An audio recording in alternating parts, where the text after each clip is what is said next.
안녕하세요. 저는 황혼 육아로 하루하루 바쁘게 살고 있는 60대 여자예요. 지난 겨울은 유독 추워서 얼른 봄이 오길 기다렸는데 요즘은 오미크론 때문에 더 난리라서 따뜻한 봄을 제대로 만끽하지도 못하며 지내고 있네요. 이제는 나이가 들어 밤잠도 짧아져서 하루가 어찌나 긴지 바쁜 아들 내외를 대신해 어린이집을 다녀오는 아이를 봐주는 일이 아니라면 홀로 적적해서 어찌 보냈을까 싶어요. 그러니 손주 봐주는 게 힘들지 않냐고 죄송해하는 아들 내외에게도 오히려 고맙다는 말을 해줄 수밖에요. 나이가 들수록 초저녁 잠이 늘어나는 것 같아요. 손주가 자기 집으로 가고 나면 내 시간이 나서 좋아하는 연속극을 보려고 소파에 누워 있다가 눈을 뜨면 어느새 한밤중이 되죠. 다시 눈을 감아보지만 잠은커녕 정신만 또렷해지고 그 길로 새벽동이 트는 것까지 보면서 아침을 맞이하게 되죠. 자고 싶은데 더 이상 잠들지 못하는 고통은 제 나이대에 아는 분들은 다 아실 것 같습니다. 게다가 그 새벽엔 온갖 생각이 다 떠올라서 속상한 마음에 눈물이 날 때도 있고요. 모두가 잠든 그 고요한 시간이 저는 참 싫더라고요. 마구잡이로 떠오르는 생각들 중에 가장 많이 떠오르는 기억이 있어요. 저를 많이 괴롭히는 과거 중에 하나죠. 생각만으로도 가슴을 치게 만드는 그 사연을 이 새벽에 한번 적어봅니다. 넋두리로 여기시고 들어주세요. 아들의 아버지인 남편을 만난 건 부모님이 주선하신 선자리였어요. 고지식한 아버지였기에 연애 결혼을 인정하지 않으셨고 20살이 넘어가면서부터 선자리를 알아보신 분이었기에 저도 당연한 수순으로 뜻을 따랐어요. 몇 번의 선을 보고 난 뒤 남편과 만나게 됐고 저보다 3살이 많았던 남편은 도배 장판 일을 전문적으로 하는 사람이었는데 자기가 하는 일에 자부심이 많은 그런 사람이었어요. 게다가 선을 보면서 나눈 대화 속에 시댁도 잘 살고 건물도 하나 갖고 있는 사람이라 나름 성공한 사람으로 비춰졌죠. 현주씨, 나랑 결혼하면 돈 걱정 없이 살게 해줄게요. 약속해요. 제가 마음에 든 남편은 그렇게 큰 소리로 장담을 했고 박력 있게 말하는 그 모습이 싫지는 않더군요. 게다가 제가 마음에 든다는 듯 눈에 꿀이 뚝뚝 떨어지는 표정으로 쳐다보니 여자된 입장에 기분이 좋기도 했고요. 게다가 아버지가 마련하신 선자리였기에 제 의견이 크게 중요하지도 않았어요. 그래서 저와 그는 맞선을 보고 얼마 안 가 결혼을 하게 됐어요. 사랑이란 감정이 없이 이루어진 결혼이었지만 이왕 하는 결혼, 남편과 잘 살고 싶은 마음이 컸어요. 당연히 자식도 줄줄이 낳고 화목한 가정이 될 거라고 기대를 했고 그 흔한 고부 갈등도 잘 이겨낼 자신감도 있었죠. 당시에는 지금보다 시어머님의 권위가 더 셌잖아요. 시어머님이 하시는 말씀에 감히 며느리가 토를 달지도 못할 그런 시절이니 고부 갈등이라고 말할 정도도 안 됐죠. 그런 시절임에도 다행히 시부모님은 저를 예쁘게 봐주셨어요. 남들이 하는 그런 시집살이를 시키지 않으시더라고요. 그래서 저와 시어머니의 관계는 다른 사람들 같지 않게 가까웠고요. 남편도 일이 마치면 바로바로 집으로 왔고 저에게 애정 표현도 참 많이 해주는 사람이었어요. 그리고 참 재밌는 사람이라 저를 웃게 해주려고 노력도 많이 하는 사람이었고요. 그런 그 사람의 노력이 눈에 보여서 저도 남편에게 잘하고 싶어졌던 순간이 있었어요. 자상한 남편에 예뻐해 주시는 시부모님, 든든한 경제력까지 이제 막 결혼한 새댁에서 걱정 없이 지낼 조건들이었지만 남편이 저에게 숨기는 것이 있다는 것을 얼마 가지 않아 알게 됐어요. 뭐요? 대출이 90%라고요?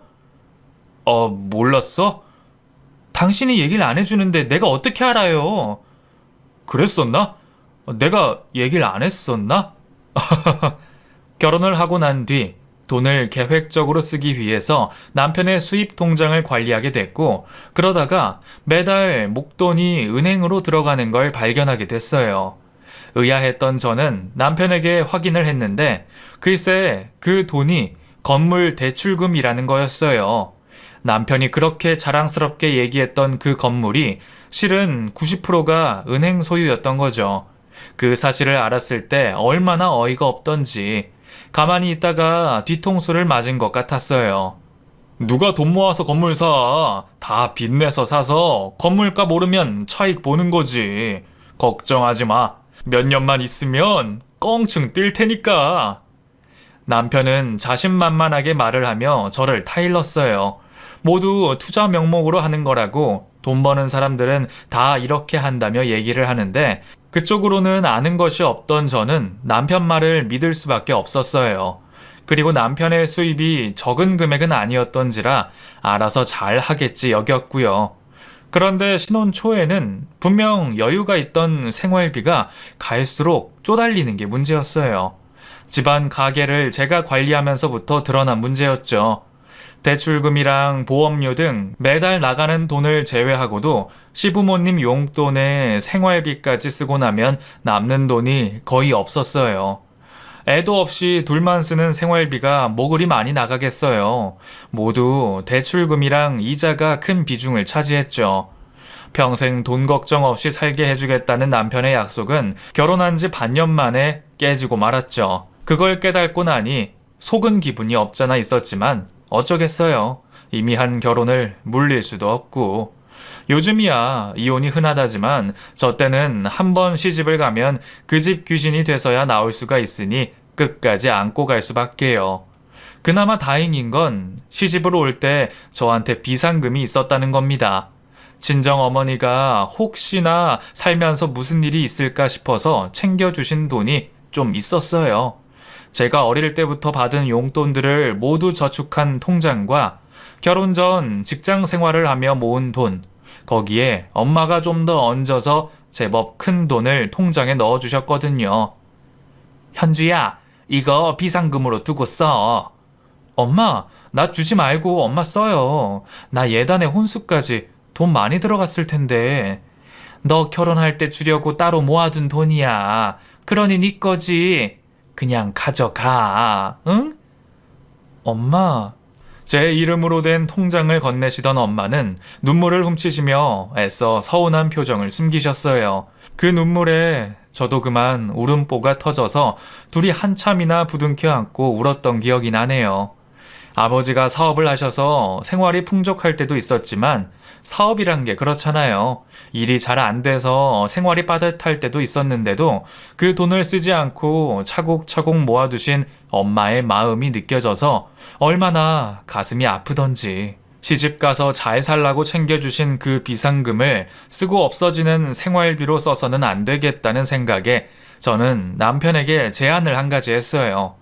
남편이 도배 장판을 하는 일을 하고 있으니 그것과 연결해서 인테리어를 제가 하겠다고 했죠. 당시에는 맞벌이하는 집도 잘 없던 시절이라 제가 사업을 하겠다는 말에 남편이 정말 많이 놀라더라고요. 아니, 그게 당신이 할 수 있겠어? 아니, 처음 해보는 일이잖아. 당신이 도와주면 되죠. 일이 처음이긴 하지만 배우면 되는 거고. 당신도 알다시피 당신 벌이로 우리 생활하는 거 빠듯한데 애라도 생기면 더 힘들어질 거잖아요. 내 나이에 직장을 갖는 것도 그렇고. 그렇긴 한데. 남편은 갑작스런 제안에 걱정을 많이 했어요. 더군다나 시댁에서 결혼을 했으니 바로 아이를 가져서 낳길 원하셨는데 제가 일을 한다고 하면 안 좋아하실 게 뻔했고요. 그래도 저는 밀어붙였어요. 혼자 하는 것도 아니고 남편이랑 같이 하면 시간 조절하기도 좋고 인건비도 줄일 수 있다며 좋은 점을 계속 강조했죠. 할 수 있다고 자신감을 보이니 남편은 마지못해 찬성을 했고 그렇게 같이 부부 인테리어 가게를 차리게 됐어요. 엄마가 주신 비상금을 몽땅 털어놓고 은행에 대출도 더 내고 해서 차리게 된 가게. 무조건 해내야 한다는 생각에 아침부터 밤에 잠들 때까지 아이디어를 내고 홍보를 하러 다니는 등 온 신경을 모두 가게에 쏟으며 지냈어요. 그나마 남편이 하던 일이 있으니 소개가 곧장 들어왔고 그 한 집이 물꼬가 되길 바라는 마음에 정말 최선을 다해서 상담을 했어요. 마치 내 집을 설계하듯이 정성을 쏟아낸 첫 계약이 성공적으로 마무리가 되자 자신감이 붙은 저는 본격적으로 남편과 일을 하기 시작했어요. 대학에서 디자인과를 나와서 그런지 제가 하는 인테리어마다 고객들의 반응이 좋았어요. 남편도 기대 이상으로 제가 일을 잘하니 격려를 아끼지 않았고요. 그래도 처음 해보는 일이다 보니 전문성이 떨어지는 것 같아 틈틈이 인테리어 공부를 해가며 점점 저의 실력을 높였죠.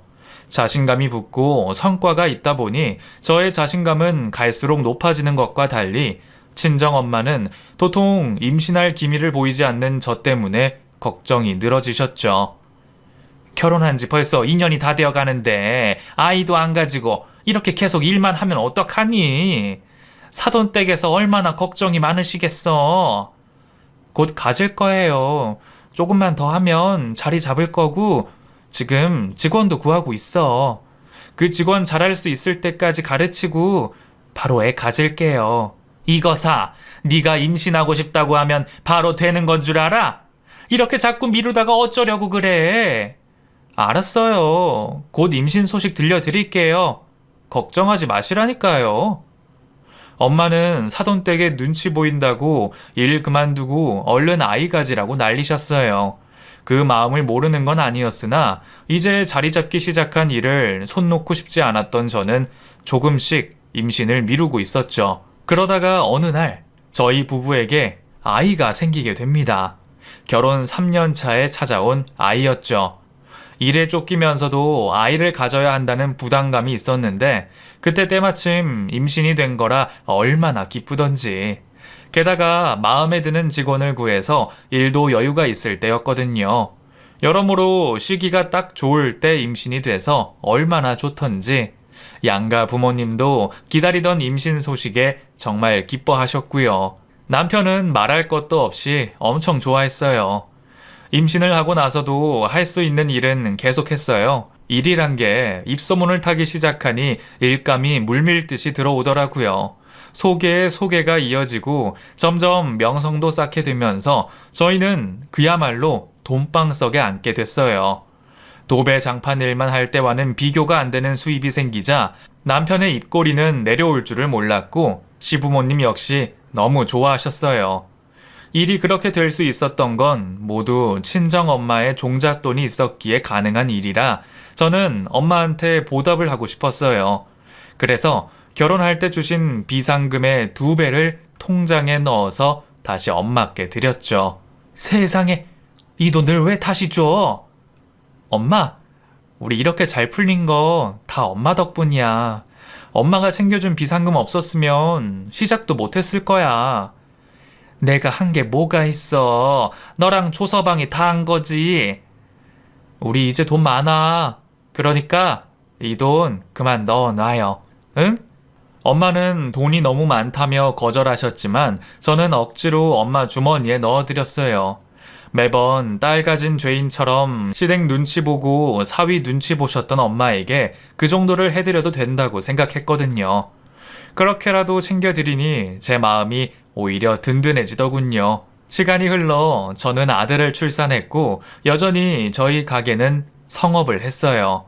가게 직원도 하나 둘 늘어났고 아파트 인테리어만 하던 일감도 점점 거래처가 늘어났죠. 일이 잘 되면서 집안 형편은 점점 나아졌지만 저와 남편의 관계는 점점 멀어지기 시작했죠. 아들이 태어나고 저는 아들의 육아에 집중을 했어요. 그리고 남편은 제가 아닌 밖에 있는 여자들에게 집중을 하기 시작했고요. 그 흔하고 흔한 레퍼토리인 외도를 하기 시작한 거죠. 남편은 제가 모를 거라고 생각했나 봐요. 어디서 자고 오는지 새벽에 집에 들어오고 못 보던 속옷을 입고 있고 옷에 여자 향수를 묻히고 다니는 등 제가 모를래야 모를 수가 없도록 허술하기 짝이 없었어요. 처음 난방에 묻은 여자 화장품을 봤을 때 얼마나 놀랐는지 몰라요. 저는 바로 추궁을 했고 남편은 접대차 가게 된 술집에서 묻은 거라고 얘기를 하더군요. 그때는 외도에 확신이 없었기에 일 때문에 생긴 거라는 말에 넘어가긴 했지만 제 기분이 괜찮을 리는 없었죠. 그 이후로 남편의 일거수일투족을 더 유심히 살피게 됐는데 얼마 안 가 저는 결론을 내릴 수가 있었어요. 딴 여자와 바람이 난 게 확실하다고요. 퇴근해서 집에 온 남편에게 단도직입적으로 물어봤어요. 바람 났냐고. 그랬더니 펄쩍 뛰면서 아니라고 발뺌을 하더군요. 본인도 그게 나쁜 짓이라는 건 알고 있는 건지 절대로 아니라고 몇 번이나 말을 하더군요. 목소리 큰 놈이 이긴다고 계속 아니라고 우기니 저도 그냥 넘어갈 수밖에 없더라고요. 하지만 아니 땐 굴뚝에 연기가 나겠어요? 그날 이후 조심하는 척 하더니 어떤 여자와 팔짱을 끼고 가는 모습을 저에게 들키고 말았죠. 야시시한 옷을 입고 남편의 옆에 찰싹 붙어서 히히호호 하는 여자를 보니 눈이 뒤집히더군요. 마침 계절이 바뀌어서 남편 옷을 쇼핑하고 나오던 길에 그 장면을 본 저는 냅다 달려서 쇼핑백으로 남편의 뒤통수를 갈겨버렸어요. 뭐야 이거? 바람 핀 적 없다고? 이 여자 뭐야? 너네 둘이 왜 벌건 대낮에 팔짱 끼고 다니는 건데? 이 나쁜 새끼!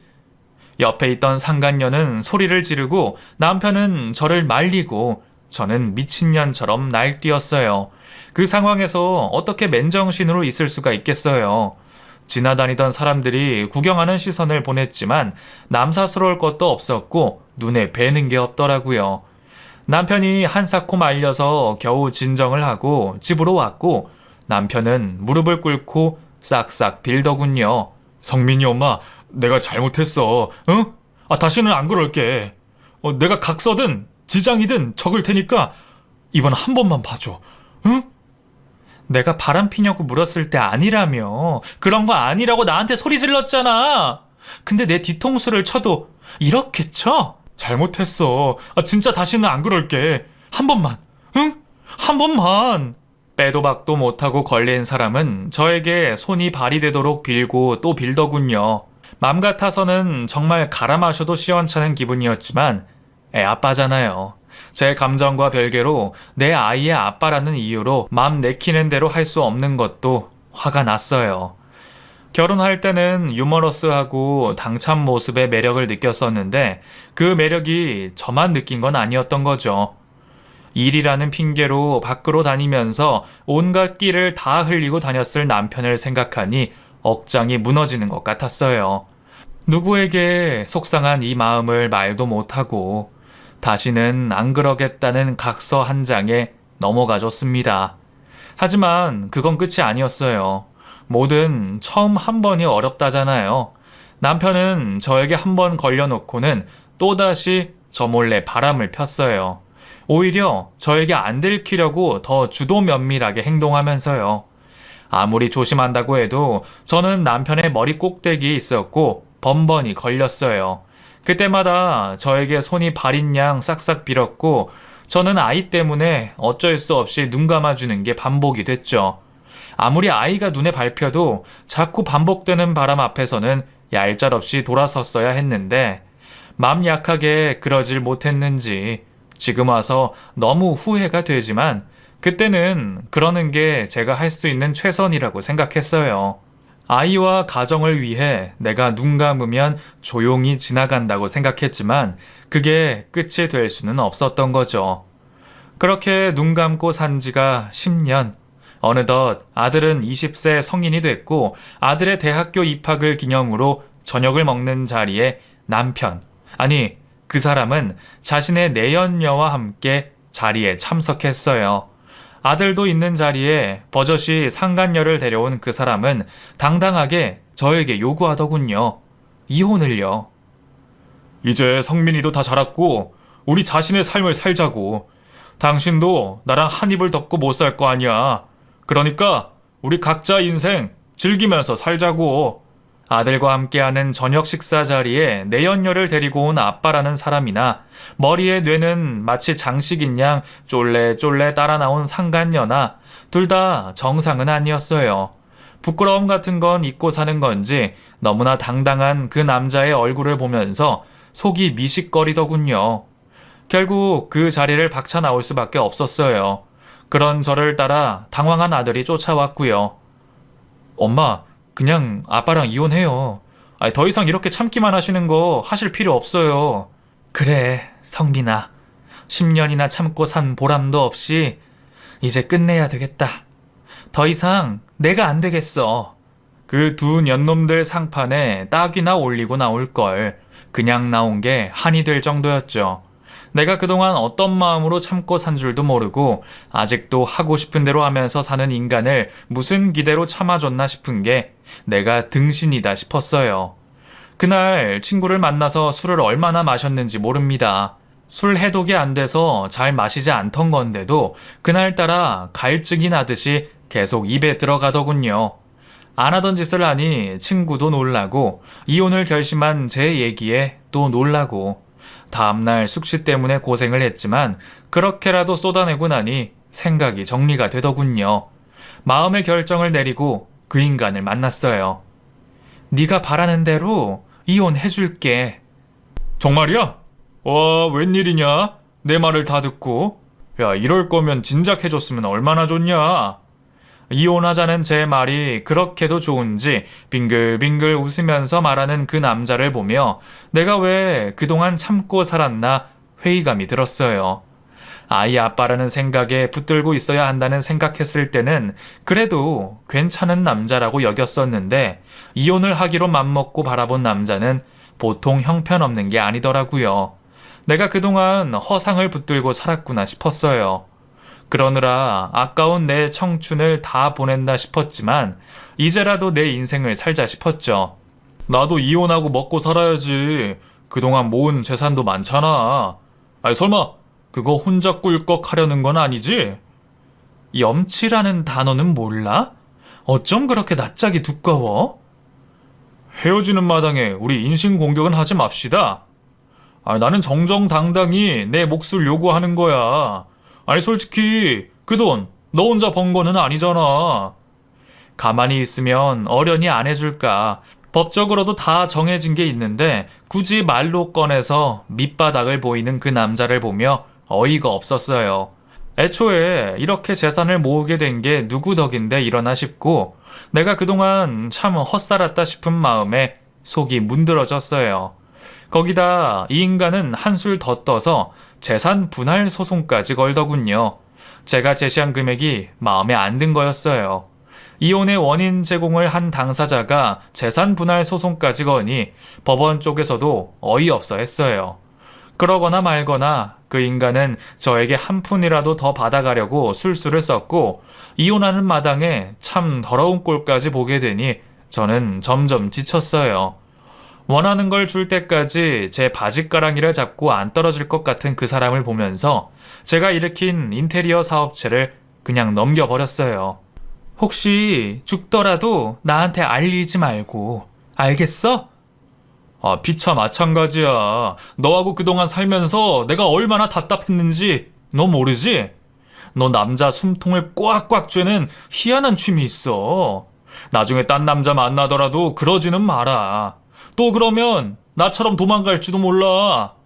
결혼 생활 동안 제가 한마디를 하면 10마디를 하던 사람이었어요.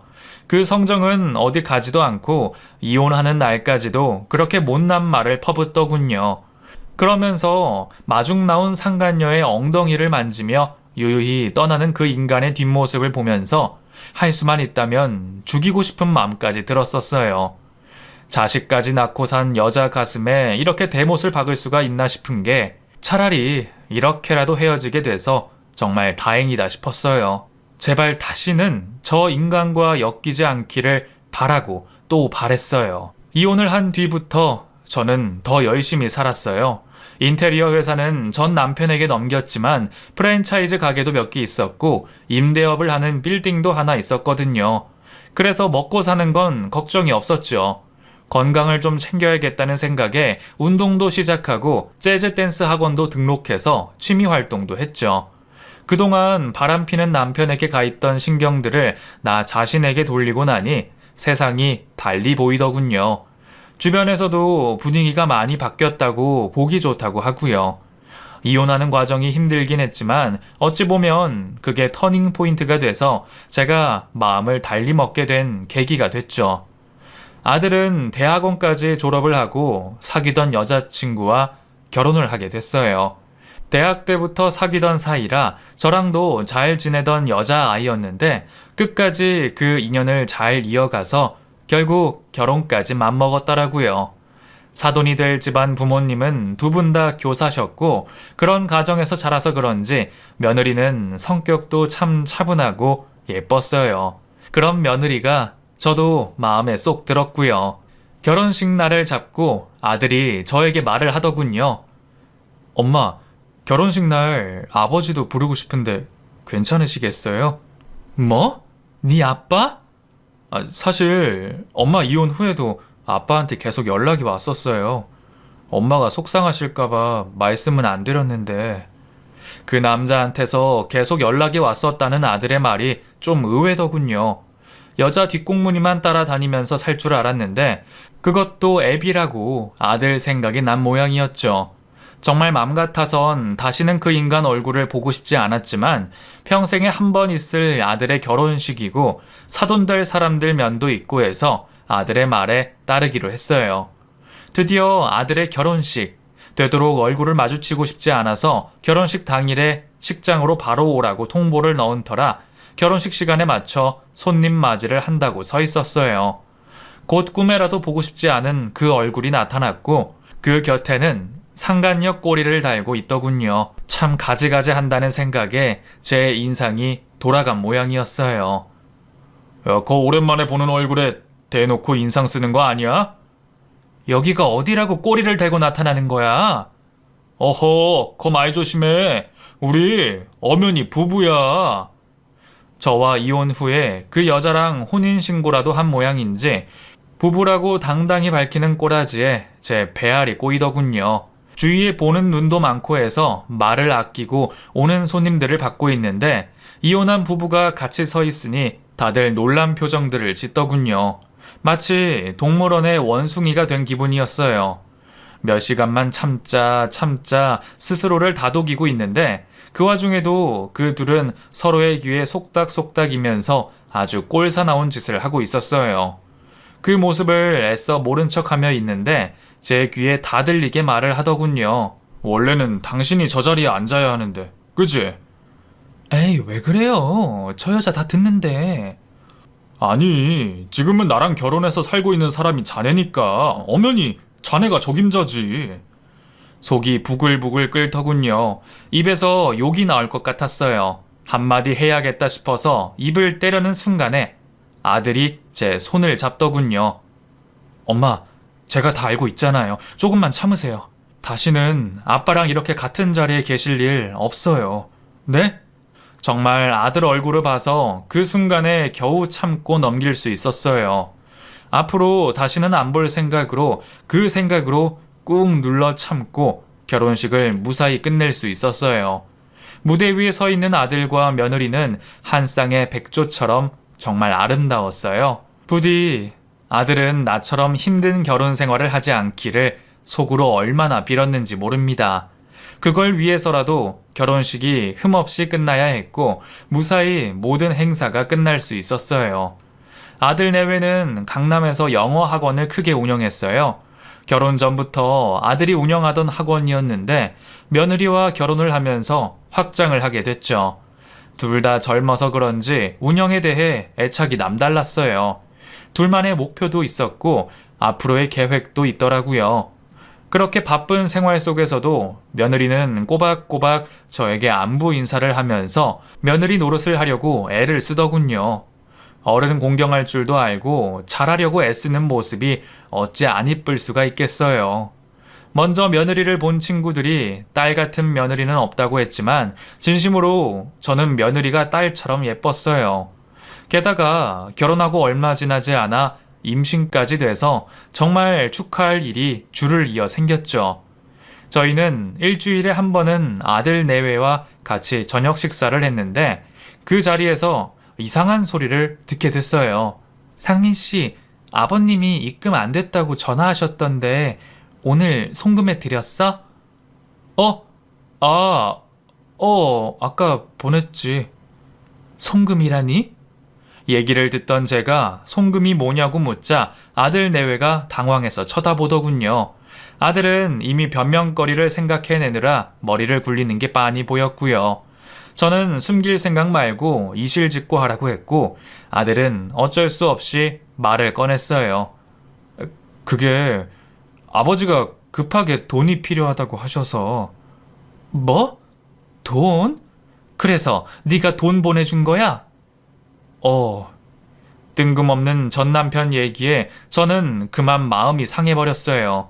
게다가 그 남자가 아들에게 돈을 요구하는 게 비밀로도 하지 않는 듯이 며느리도 다 알고 있는 것 같아서 얼마나 낯뜨거웠는지 모릅니다.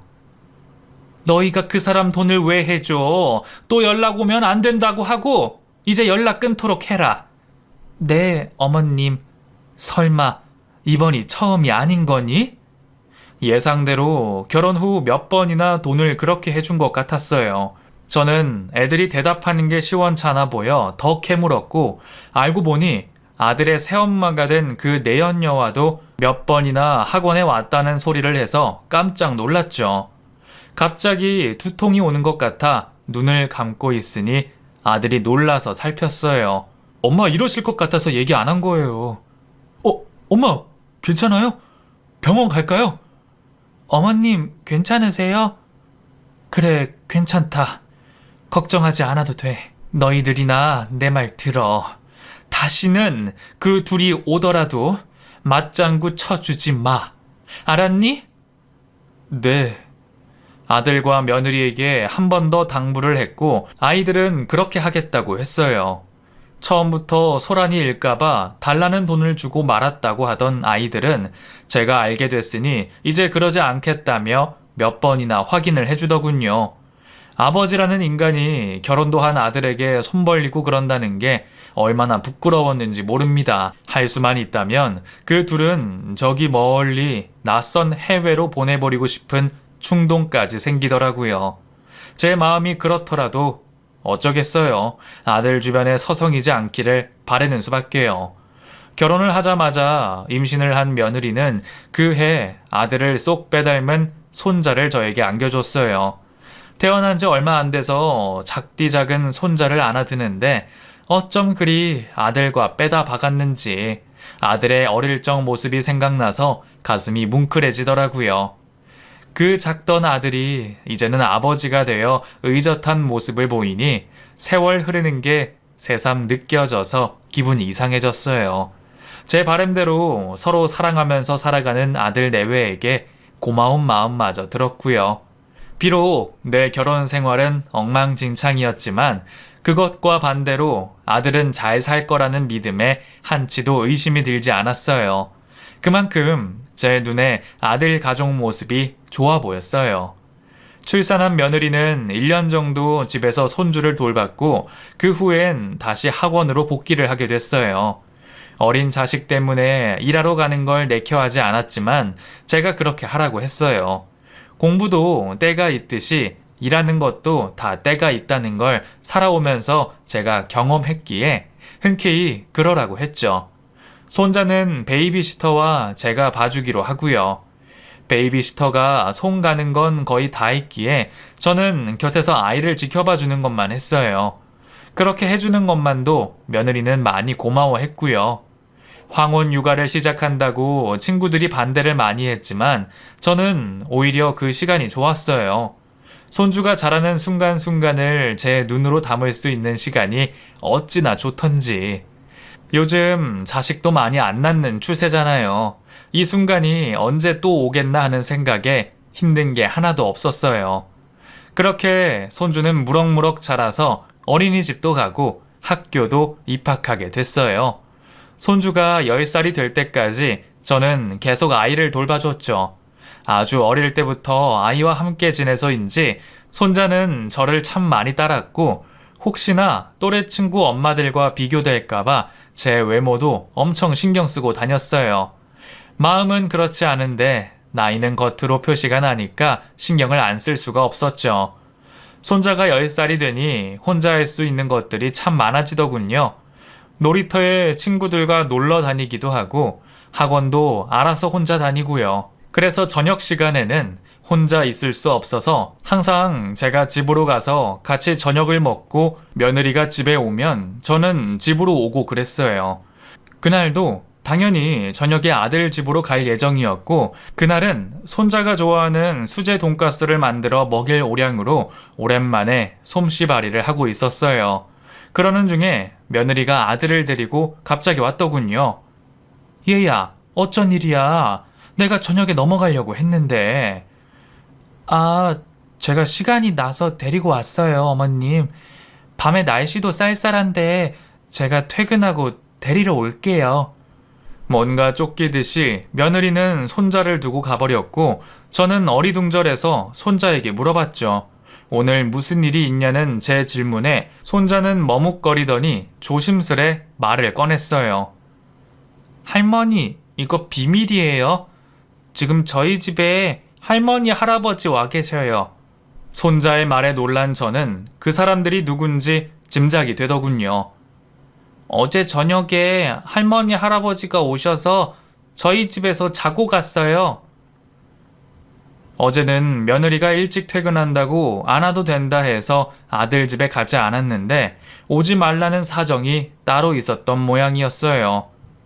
현우야, 옷 입어라. 할머니랑 집으로 가자.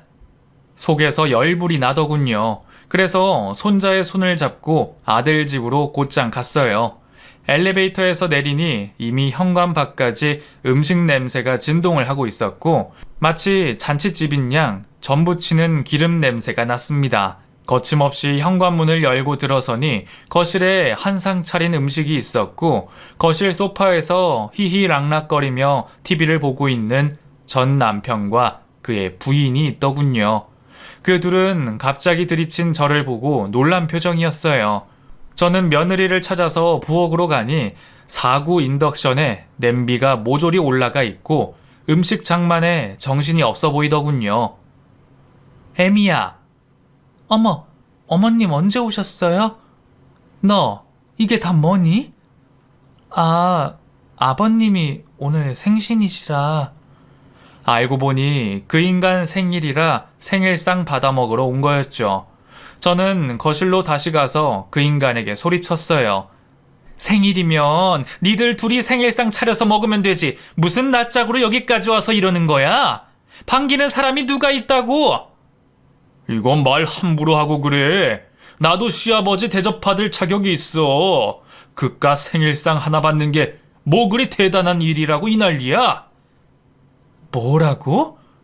그 남자가 저에게 소리를 치는 동안 예전 그 상간녀가 희죽거리며 웃는 게 보이더군요. 그 순간 저는 그동안 꾹꾹 눌러 담아놨던 분노가 폭발했고 차려진 생일상을 엎어버렸어요. 이게 무슨 짓이야, 이 여편네가! 그 남자도 눈이 돌았던지 상이 엎어지자마자 그 큰 손으로 제 얼굴에 따귀를 놓더군요. 얼마나 세게 쳤던지 그 힘에 밀려 저는 뒤로 넘어갔고 그만 거실장 모서리에 머리를 박고 말았어요. 그 충격에 제 머리가 찢어졌고 온데 피가 튀고 철철 나기 시작했어요. 손자는 새빨간 피에 놀라서 울고 며느리가 급하게 부엌에서 뛰어오는 모습을 보면서 저는 정신을 잃었어요. 다시 눈을 떠보니 병원이었어요. 옆을 돌아보니 아들이랑 며느리가 얼굴에 근심이 가득한 채 저를 쳐다보고 있더군요.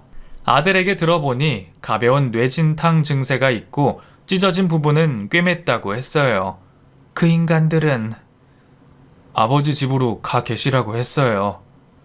아버지라고 할 것도 없어. 나쁜 인간. 엄마, 제가 잘못했어요. 제가 선을 그었어야 했는데 마음이 약해져서 엄마가 이렇게 고통스러워 하시는데도 제가 계속 받아줬던 것 같아요. 어머님, 제가 잘못했어요. 어제라도 말씀드렸어야 했는데. 며느리는 자기 때문에 일이 이렇게 됐다며 자책을 하면서 울더군요. 자식들이 무슨 죄겠어요. 마음이 착해서 냉정하게 쳐내지 못하는 걸. 게다가 남도 아니고 아들의 아버지이니. 저 이제 아버지 안 보고 살아도 상관없어요. 어차피 다 컸잖아요. 그동안 엄마 속인 것 정말 죄송해요. 이제는 저도 아버지 안 보고 살래요. 엄마, 힘들게 안 할게요. 네, 어머님. 저도 어머님 말씀대로 할게요. 아이들은 그동안 조용히 넘어가려고 그 남자의 요구를 다 들어줬다면서 이제는 선을 긋겠다고 몇 번이나 얘기를 하더군요. 부모 자식 간을 강제로 끊는 것 같아 미안한 마음도 들었지만 아비 역할도 제대로 안 한 인간이 뒤늦게 대접받으려고 하는 꼴을 저는 못 보겠더군요. 그래서 그 인간을 경찰서에 고소를 했어요. 폭행죄로요. 증거는 차고 넘쳐서 그 인간에게 너무 불리한 상황이었죠. 고소를 당하니 깜짝 놀라서 저를 찾아온 전 남편은 저에게 합의해달라고 윽박을 질렀어요. 어디 하고 싶은 대로 해봐. 나 이번에 가만히 안 넘어가. 제대로 사과하고 다시는 우리 앞에 나타나지 마. 대접 받으려고도 하지 말고 우리 아른 채도 하지 말고 내 말대로 안 하면 당신 콩밥 내가 제대로 먹여줄게. 성민이 엄마, 우리 사이에 왜 이래? 콩밥이라니. 내가 교도소에 들어가면 성민이라도 좋을 게 뭐가 있어? 이래나 저래나 당신이 우리한테 피해주는 건 마찬가지야. 몰라서 그래? 단호하게 요구하는 저에게 전 남편은 계속 사정을 했고 결국 다시는 아들 부부에게 찾아오지 않겠다는 각서를 쓰고 합의를 해줬어요. 당연히 그 각서는 공증까지 받았고요. 전생에 무슨 죄를 그렇게 지은 건지 악연도 이런 악연이 없는 것 같아요. 우선은 이렇게라도 인연을 끊어내려고 술을 써놨지만 약속을 제대로 지킬지는 솔직히 못 믿겠어요. 그래도 지도 아비라는 사람이니 아들을 위하는 게 뭔지는 깨닫는 순간이 오겠죠. 제 사연은 여기까지예요. 결혼으로 시작된 그 인간과의 관계를 이렇게 쭉 쓰다 보니 참 질긴 인연이구나 싶은 생각도 드네요.